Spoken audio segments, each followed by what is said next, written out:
যোৱা ৰাতি যি বতাহ ধুমুহা আহিলে, বতাহ ধুমুহাৰ ফলত আমাৰ ঘৰৰে ৰাস্তা কাষৰ গছজোপা বাগৰি পৰিলে। গতিকে বাগৰি ফলাৰ ফলত আমাৰ এই পথটো সম্পূৰ্ণৰূপে মানে বন্ধ হৈ গৈছে। মানুহৰ যাতায়াতৰ অলপ অসুবিধা হৈছে, অহা যোৱা কৰিব পৰা নাই। মানুহ তলদি যেন তেন পাৰ হৈ যাব পাৰে, গাড়ী মটৰটো অহা যোৱা কৰিব নোৱাৰে।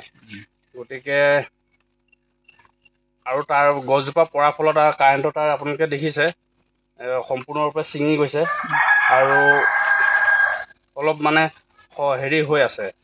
গতিকে নিশাৰ পৰা বিদ্যুৎ নাই। হয়, বিদ্যুতৰ প্ৰব্লেম হৈ আছে ৰাইজৰ কাৰণে। গতিকে কৰ্তৃপক্ষক সোনকালে মানে এই গছজোপা কটাৰ ব্যৱস্থা কৰা হৈছে, মানুহ মতা হৈছে। গছজোপা কটাৰ পাছত বিদ্যুৎ ব্যৱস্থাটো যাতে অতি সোনকালে ঠিক কৰি দিয়াৰ অনুৰোধ জনাইছোঁ কৰ্তৃপক্ষক।